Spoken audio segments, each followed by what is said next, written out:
وعلمنا ما ينفعنا وزدنا علما. لا مسائل الجاهلية دين سر مسألة بينجم كأمش بابتك عرب جاهل كان وأهل جاهلية لسريبون وقرآن وفرمودي بيغمر إخوة عليه الصلاة والسلام أم بابتشي هل وشاندوتوا وزمي كردوا كأوش إن من أكبر قواعدهم الاغترار بالأكثر. أهل جاهليات هل خلطاب ومغرور بون بزورنا هل خلطاب كاتك بيان بوترا إيمان بينن أو تاخوي قورا قرآني شي دا كردوا پیغمبر شي روانا كردوا ورن شويني بكون داود زوريني خلق لقل كيا زوريني خلق كوا شوين پیغمبران ناكون زور بي خلق شوين قرآن ناكويت بوي لخو بايبون معجبون بكثرة بزورينا چونك ميزان بيور للاي أهل جاهليات للاي جاهل كان بريتيبو لزوري وكمي بلام ميزان بيور لا خواي پروردگار زوري وكمي نية لقرآن بو من باسكات اگر بقرأي نوسر چيروشي پیغمبران صلاة والسلام إخوان لسر بيت نوح عليه الصلاة والسلام فلبث في قومه 1000 سنة إلا 50 عاما. نوح عليه الصلاة والسلام نوسطو 50 سال بس لناو قومكي دعوة بانقوازي كرت بلام دعايش چن إيماني بيهاورد 83 نفر إيماني بيهاورد فما آمن معه إلا قليل. كم يقلو خلق إيمانيا بنوح بيغمر هاول عليه الصلاة والسلام كواتا أو قاعدة بطالة بوچا خواهي قورا ردي كردوا كإيما تماشاي زورينو كمين بكين نخير إيما تماشاي حقكين حق للاي كيبو اگر يك نفرك جبه او بيكاويتي بلام ناحق وباطل اگر لاي زوري نجبو او بطالة وبوچا بيغمري خواه فرمي عليه الصلاة والسلام لروجي قيامت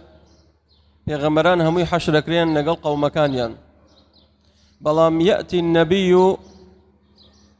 معه الرهط بيغمري وادي الرهط يشي لقلا رهط يعني لسي نفر وبو دنفر إيماني بيها وردو چند سال دعوي كردو ماندوبوا قومكي خوي بان كردو لسي بو دنفر إيماني بيها وردو ويأتي النبي ومعه الرجل والرجلان بيغمري وادي يكس إيماني بيها وردو والرجلان دوكس إيماني بها وردو ويأتي النبي وليس معه أحد بيغمري وادي كس شويني نكوتو كس إيماني بينها وردو بطاق تنها خوي لروج قيامد واستاوى يكس إيماني بينها وردو كواتا أو قاعدي كوا جاهل كان لسريبون عرب مشرك كان لسريبون داود عبرت بكثرية بزورية خواهي قورا بطالي كردو بو چونك كاتيك محمد عليه الصلاة والسلام هات تاقتن هابو باسي إسلام وخوا پرستی کرد زوربي عرب چيان کرد جهاتيان کرد زوربي خلشي أو سردمت جهاتيان کرد بويا ولكن أكثر الناس لا يعلمون زوريني خلشي نازانت زوريني خلشي جاهلة زوريني خلشي كافر وبيباورا سر كوري زوي زوريني مسلمانيان بيباورانن زوريني بيباورانا كميني مسلمانا وقليل من عبادي الشكور كم لبندكاني من سپاسگزاري منا خواهي پروردگار فرمي يعني کەمێک لە عەبدەکانی خوا ڕێگای ڕاستیان گردووە لەناو ئەو کەمینەیە کەمێکیان سوپاسی خوای گەوراکەن کەمێکیان ئیمان بە خوای گەورە دێنن کەمێکیان وەکو پێویست لەسەر ڕێگای ڕاست نین کەمینەن وما أكثر الناس ولو حرصت بمؤمنين ئەگەر زۆربەی خەڵک کە تۆ سوور بی لەسەری ئەی محەممەد صلی الله عليه وسلم ئیمان بێنن باوەڕ بە تۆ بکەن شوێنت بکەون وما أكثر الناس ولو حرصت بمؤمنين زۆرینەی خەڵکی پشت لە ئیمانەکە زۆرینەی خەڵکی ئیمانی بە قورئان نییە ڕێگای ڕاستی ناوێ کەواتە میزان و پێوەر لە لای جاهیلەکان کەمی و زۆری بوو بەڵام لای خوای پەروەردگار چی بوو ناسینی حەقە ناسینی حەق الجماعة عبد الله كريم مسعود فرمي الجماعة ما وافق الحق ولو كنت وحدك جماعة ما بس بي زورينا نية فلانة جروب أو أنا خلشي لغلا فلانة حزب أو أنا لبشتا أو أنا خلق دنجي بودا لا عبرت بونية أقل بيرو باور دوابيت أو تو أمام برنامج جاهلة كانت قردو تبر أفرميت جماعة أويا أن تكون على الحق تولى سر حق بي ولو كنت وحدك أقل تاقتن هاج بيت إبراهيم عليه الصلاة والسلام لسر دمي خوي قومكي كس إيماني بين هاورت بتاقتن ها مسلمان وموحد بو باوكي جاياتي كرت ئێگەر ئێمە بین میزان و تەرازوو پێوەری جاهیلەکان بێنین بڵین وەڵام مادەم کەثرە و زۆری بۆ بێباوەڕانە کەواتە بێباوەڕان لەسەر حەقن کەمینەش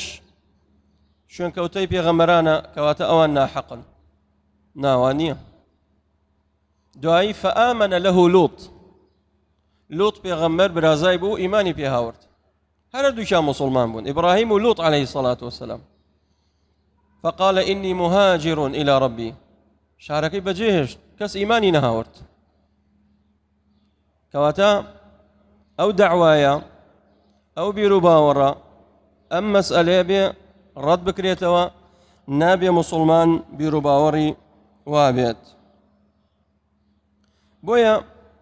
أمروش بهمان شوا بداخوا مسلمانان كاتيك شتيك روبدا دەڵێ با بیکەینە دەنگدان بزانم زۆرینەی دەنگەکان بۆ کێ ڕات ئێستێمە پەرلەمانمانەیە ئەبێ زۆرینەی دەنگەکان بەلای کێیە بڕۆ و دەنگ بە کێ بدرێ ئەوە حەق لای ئەوە ئەمە بەڕاستی ئەم خاڵە جاهیلەکان لەسەری بوونە ئەمە جاهیلەکان لەسەری بوونە فرەژنیان کرە دەنگدان زۆرینەی چیان کرد وتیان نابێ فرەژنی هەبێت فرەژنی مەمنوعە بۆ مەمنوعە خوای گەورە ئەمری پێ کردووە حەقە ئەوە ئەو بەرنامەیە حیکمەتی تایە خوای گەورە فرەژنی حەڵال کردووە بەڵام نا بووە قانون و بووە یاسا کرایە ناو پەرلەمان ئەبێ ڕەت بکرێتەوە زۆرینەش دەنگیان بەرزەوە کرد دەنگیان پێدا فرەژنی ڕەت کرێتەوە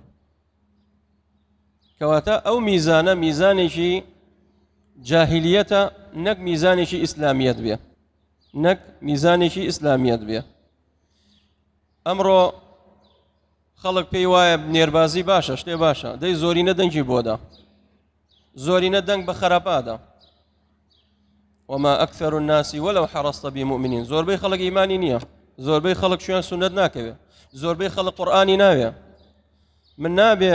یاسا و شریعەتی خوای گەورە و قورئان و سونەتەکەی پێغەمبەری خوا صلی الله علیه وسلم بکەمە ژێر دەست کەسانێک بە کەیف خۆیان صوتي لسر بدن ودسي لسر بس كانوا حق للاي قرآن وسنة حق للاي قرآن وسنة هرشتي قرآن بحق دانا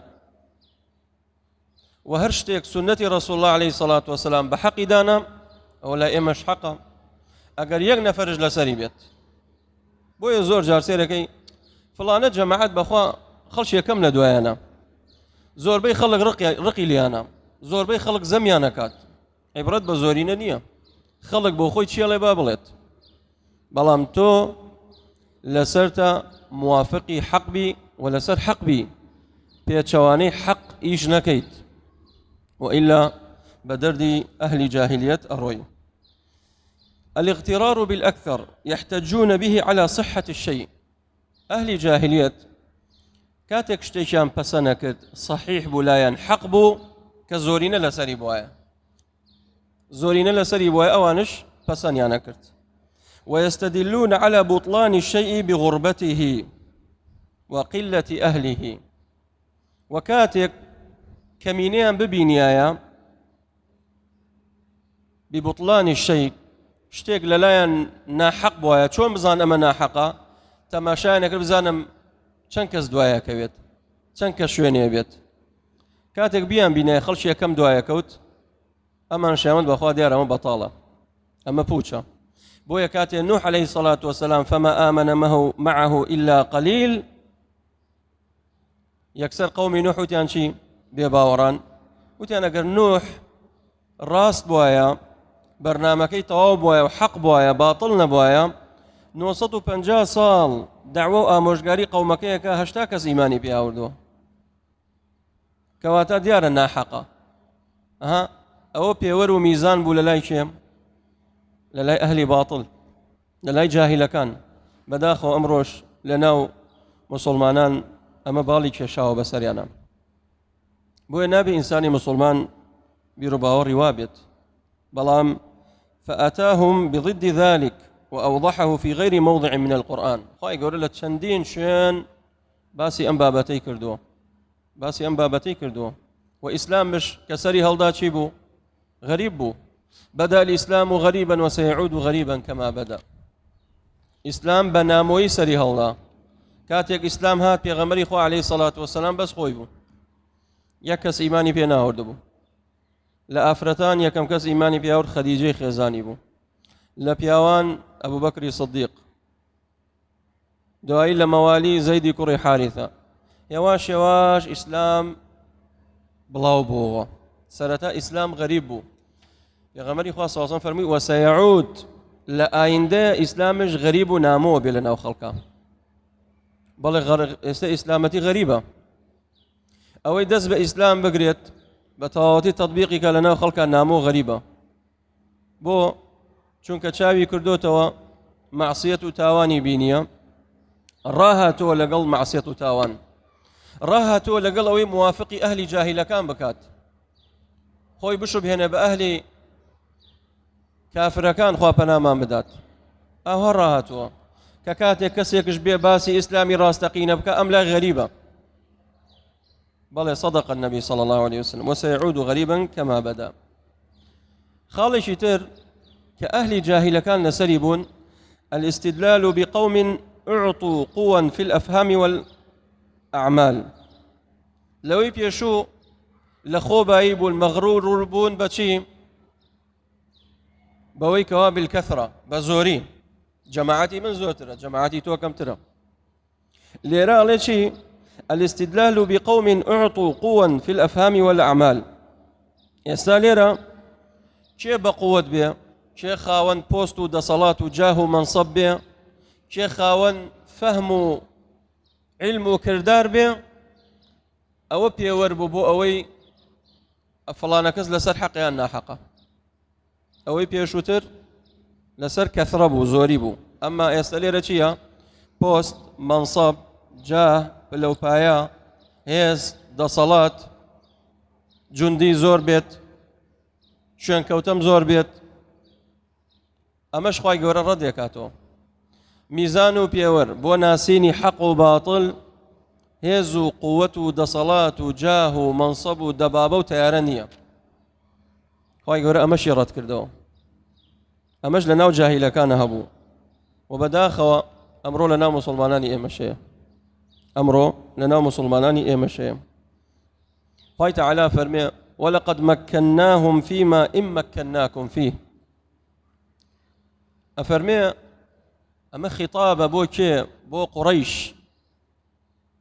قريش زور أنازان زور مغرور بون بقوته هيزو دا صلاة خوان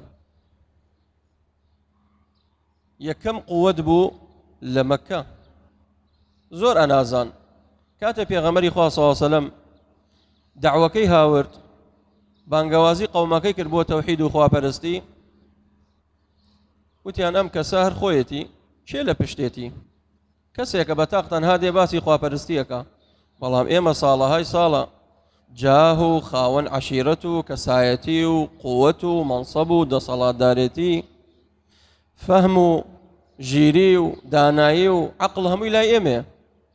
بۆیە ئیتیهامیان نەکرد ئیتیهامی پێغەمبەری خوای نەکرد صلی الله علیه و سلم بە بێعەقڵی وما صاحبكم بمجنون ئەیانوت کاهینە شاعرە ئەنواع وەشکاڵ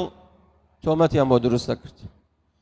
خوای گەورە فەرمووی وەلەقەد مەکەناهم ما ئین مەکەناکم فیه جۆڕاگرن ئەی قوڕەیش زۆر مەغڕوڕ مەبن بە قووەت و جاه و دەسەڵات و مەنسەبی خۆتان قەومانی پێش ئێوە زۆر لە ئێوە بە قووەتتر و خاوەن پۆست و دەسەڵات بوون بەڵام خوای گەورە چی لەو قەومە کرد هەموویانی لەناو برد قەومی عاد قومی ثەمود ينحتون من الجبال بيوتا آمنين لا تشتر فرمي فارهين ئەمەندە خاوەن قووەت و هێز و دەسەڵات بوون لەسەر لوتکەی شاخەکان خانوویان دروستە کرد خانوویان داتاشی یعنی چۆن ئەمڕۆ نحات دێت پارچەدارێکی دەرێ نەحتێکا بۆت ئەی تاشێت شتی لێ دروست دەکات چەند ئاسانە لای دارتاشێک لە لای قەومی عاد و ثەمود ئاوها بوون خاوەن هێز و دەسەڵات بوون کە ئەمڕۆ شۆفڵی دنیا بێنە ناتوانێت لێوێشتە دروست کات ئیلا بێ بڕۆن تێنتی بەر و نازامچی بەر نەتا بیتەقێنەوە لەسەر چیاکان و لەسەر شاخەکان بەڵام قەومی عاد ينحتون من الجبال بيوتا آمنين خاوەن هێز و دەسەڵات و قووەت بوون زۆر لە ئێوە بە قووەتتر بوون بەڵام دوای خوای گەورە چی لە قەومی عاد کرد فأما عاد فاستكبروا في الأرض وقالوا من أعز منا قوة وأما عاد فاستكبروا في الأرض بغير الحق وقالوا من أشد منا قوة شيء لئيما بقوة ترى توشي غرور بون توشي عجب بون وانا زاني ميزان بيور بو حق ناحق قوة دصلاة هيزو بوست منصبة من أشد منا قوة أولم يروا أن الله قد أهلك من قبلهم من القرون ما هو أشد منه قوة وأكثر جمعا ولا يسأل عن ذنوبهم المجرمون قارون لخو بايبو بدولة مندي بقوتي بدا صلاتي خاي قورا فخسفنا به وبدار الأرض قوم عاد فأرسلنا عليهم ريحا صرصرا في أيام النحسات حود روش خاي قورا بايكي تندي رشبايكي هالكد لنا يعني برتاو فتلك بيوتهم خاوية بما ظلموا خانووکانیان ئەوانەی کە دروستیان کردبوو لە لەحزەیەک خوای گەورە هەموویان لەناو برد فأصبحوا في ديارهم جاثمين كأن لم يغنوا فيها ألا بعدا لعاد قوم هود هەموو ئەو قەومانە فرعون خوای گەورە فەرمێ قل سيروا في الأرض فانظروا كيف كان عاقبة الذين من قبل بڕۆن تەماشاکەن عاقبەتی ئەو کەسانی کەوا زۆر مەغڕوڕ بوون بە قووەت و هێز و دەسەڵاتی خۆیان چیان لێ هات پێغەمبەری خوا فەرمی عەلەیهی السەڵات وەسەلام پێغەمبەرێکە بوو لە پێغەمبەران سەڵاتی و سەلامی خوای لەسەر بێت جەیشێکی زۆری هەبوو پێغەمبەر بوو کاتێک ئاوا تەماشای جەیشەکەی کرد فقال من لهؤلاء من يغلب هؤلاء وتی چی هەیە دەرەقەتی جوندەکانی من بێت ئەمە زۆر خەتەرە ئەم قسانە ئینسان لە خۆی بایی نەبێت تۆزێ پارەت هەیە تەواویتر لە سکە دەرچیت خەڵکانێک لە پشتەوەیتر تەواو حیساب بۆ کەس نەکەی فقال من لهؤلاء چی هەیە ئەم جوندیانەی من ئەم جەیشەی من ئەم تۆپ و تەیاری من چێ دەرەقەتیان دێ ئەمڕۆ ئەمریکا وڵاتە زلهێزەکان زۆر لە خۆیان باین خەڵکی ئێمەش کە ببینێت هێز و دەسەڵات و قووەت لە لای ئەوانە وازان حەق لە لای ئەوانە ئەم نقطەیە کێ لەسەری بوو جاهیلەکان لەسەری بوون ئەمڕۆ موسڵمانان جوان لێهاتوو بەڵام ڕۆژێک دێ ئەم وڵاتە زلهێزانە هیچیان ئاسەواریان نامێنێت کۆتاییان پێدێ قووەت و دەسەڵات و تەیارە و تۆپیان و نەوەویان هەمووی کۆتایی پێدێت خوای گەورە استیدراجیان مۆڵەتیان ئەداتێ وأملي لهم إن كيدي متين مۆڵەتیان بەرێ لە ناکاوێکە حتى إذا أخذه لم يفلته لە ناکاوێکە ئەیباتەوە بەلای خۆی چونکە قەومانی پێش ئەمریکا و رووسیا و ئەم وڵاتە زلهێزانە زۆر لەمان بەقوەتر بوون بەڵام خوای گەورە هەموویان لەناو برد کاتێک ئەم پێغەمبەران قسەی کرد خوای گەورە عقوبەی داگرت خوای گەورە فەرمووی وەحی داگرت وتی سێ شتم بۆت ناردەیەکێکی هەڵبژێرە یان ئەوەتە دوژمنێکی خارجیتان بۆ دێنم کەوە یەستەبیحە بەیضەتەکم داگیرتان بکەوە چی خێر و داهاتانێ بیبات ئەمەی ڕەت کردەوەتی دوژمن سەرسەختە بێ بۆ ناومان تەواو ئەبێ ئەم سێ خاڵێکیشی بێت یان ئەوەتە مردن هەڵەبژێریت یان ئەوەتە خاڵە ترشی بەسەرانی کرد هەمووی ڕەت کردەوە مردنەکەی هەڵبژارد وتی قەینابە مردنەکە هەڵبژێرین لە ماوەی شەو ڕۆژێکە 7,000 کەس لە جوندەکانی خوای گەورە بردێ بەلای خۆی 7,000 کەس عقوبەیدا بۆ لە نەتیجەی چی قال من لي هؤلاء چی هەیە دەرەقەتی جوندەکانی من بێت کەواتە میزان و پێوەر بۆ کردار و ئەفعال و ئەقوالی ئێمە قووەت و دەسەڵات و هێز نییە ئەگەر کەسێکمان بینی لاواز بوو بڵێن وەڵا ئەمە هیچ نییە ئەمە بەتاڵە و کورە کێ لە دوایەتی ئێمە ئەوەشیمان بینی کەوە خەڵکێ خاوەن پۆست و مەنسەب و خاوەن جاها جوندێ زۆر لە دوایەتی حرەسێ زۆر لە دیارێتی بڵێن وەڵا ئەمە حەقە ئەوە عادەتی جاهیلەکان بوو خوا پەنامان بدە خوای تعالی فەرمێ وكانوا من قبل يستفتحون على الذين كفروا فلما جاءهم ما عرفوا به كفروا به فلما جاءهم ما عرفوا كفروا به فلعنة الله على الكافرين يهود هاتنا لاي قريش وایان زانی پێغەمبەرێک دێ ئەیان زانی پێغەمبەرێک دێ بەس وایان نەزانی ئەو پێغەمبەرە لە بەنی ئیسرائیلە بەڵام خوای گەورە بە پێچەوانەی معتەقەدی ئەوان کاتێک پێغەمبەرەکەیان هات وتیان ئەی قوڕەیش پێغەمبەرێک دێ لە ئێمە لە بەنی ئیسرائیل کە ئەم پێغەمبەرە بێ ئێمە شوێنی ئەکەوین پشتیوانی ئەبین بۆ ئەوی ئێوە لە ناوبەرین ئەی عەرەبە جاهیلە موشریکەکان ئەمە کێ یەهود ئەهلی کتاب کاتێک پێغەمبەری خوا عەلەیهی سەڵات وەسەلام خوای گەورە هەڵی بژارد بینیان سێرەکەن لە ئیسماعیلە لە قەومی عەرەبە محەممەد عەلەیهی سەڵات وەسەلام حەسەدەن من عندی ئەنفوسیهم شوێنی نەکەوتن کیبر گردیانی تەکەبوڕ گردیانی پێیان ناخۆش بوو پێغەمبەرایەتی لە بەنی ئیسرائیل نەبوو ئەیان زانی پێغەمبەرێ دێ یعریفونەهم کەما یعریفونە ئەبناءەهم هەر وەکو چۆن ئێستاکە مناڵی خۆت بکەیتە ناو 1000 مناڵە مناڵی خۆتە ناسیتەوە دەرێکەی ئەهلی کتاب گاور و جوولەکەش چاک ئەیان زانی پێغەمبەرێک دێم خوای گەورە فەرمووی ئەم پێغەمبەرە دێ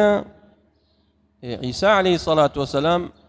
مزگەنیدا بە قەومەکەی وەیەتی من بعدی ڕەسوول اسمه ئەحمەد پێغەمبەرە دێ لە دوای من ئەحمەدە ئیمانی پێبێنین وهو محەممەد صلى الله عليه وسلم وتیان باش بەڵام کە بینیان لە عەرەبە حەسوودی گردیانی ئیمانیان پێی نەهاورد شاهد لێرە چییە یەهود ئەهلی کتاب بوون خاوەن علم بوون علمیان پێ بوو بەڵام ئیمانیان بە پێغەمبەری خوا ناوە صلی الله عليه وسلم بۆیە لە خۆیان چی بوون مەغڕور بوون تووشی غڕور بوون وتیان ئێمە خاوەن فەهمین خاوەن علمین ساڵەهای ساڵە پێغەمبەران لە ئێمەیە ئێستا خێرە ئەمڕۆ لە عەرەبە و لە قوڕەیشە وەڵای شوێنی ناکەوین لە خۆبایی بوون ئەمڕۆژ خەڵکێکەکەی وەڵای کاکە فڵانە کەس کورە هەر پرۆفیسۆرە حەق و ناحەق لە لای فڵانە کەس شەهادەیە ئەستا ئەمڕۆ لای خەڵکی وای لە هاتووە فڵانە کەس شەهادەی دکتۆرا هەیە فڵانە کەس ماجستێری هەیە فڵانە کەسە پرۆفیسۆرە فەیلسوفە فڵانە کەس ڕۆشنبیرە ئەمانە فلسێ نایەنێ لای خوای گەورە ئەگەر ئیمانێکی ڕاستەقینەی نەبێ بە قورئان و سونەتی پێغەمبەری خوا صلی الله عليه وسلم کەواتە ئەو پێوەرەش خوای گەورە ڕەدی کردەوە بۆ ناسینی حەق بۆیە ئێمە حەق لە لای هەر کێ بوو وەریەگرین و لای هەر کێ بوو شوێنێکەوین مادام حەقە وەریەگرین تەواو ئەمە بریتی بوو لە دوو خاڵ کە ئەهلی جاهیلەکان لەسەری بوون بۆیە نابێ ئینسانی مسلمان لەسەر ئەو خاڵە بێت داواکەم لە خوای گەورە بەناو جوانەکانی بە صیفاتە بەرزەکانی ڕەحم بە حاڵمان کە ئەخیری هەموو لایەکمان خێرکە عیبادەت و طاعەت و خواپەرستی هەموو لایەکمان قبوڵکە خوای گەورە ڕۆژی هەموو لایەکمان قبوڵکە قيام وتراويح جماعات ما لي قبولك يا رب العالمين آمين آمين الحمد لله رب العالمين وصلى الله وسلم على نبينا محمد